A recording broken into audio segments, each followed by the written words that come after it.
Call ধরিস না কেন? সরি রে, ঘুমেছিলাম। এবার বল, এত সকাল সকাল কল দিলি কেন? আজকে একটু তাড়াতাড়ি ক্যাম্পাসে আসিস, তোদের একটা গুড নিউজ দিব। কি গুড নিউজ?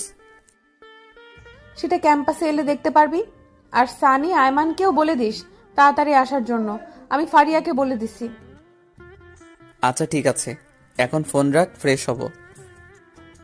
ওকে। টুট টুট টুট, কলটা কেটে গেল। আমি উঠে ফ্রেশ হতে চলে গেলাম। চলেন, ফ্রেশ হতে হতে আপনাদের পরিচয়টা দিয়ে দেই। আমি জুয়েল, আপাতত স্টুডেন্ট লাইফে আছি। একটু আগে যে কল করেছিল সে আমার বেস্ট ফ্রেন্ড তন্নি। ফ্রেশ হওয়া শেষ, নাস্তা করে ক্যাম্পাসে চলে গেলাম। গিয়ে দেখি আমি ছাড়া সবাই বসে আছে।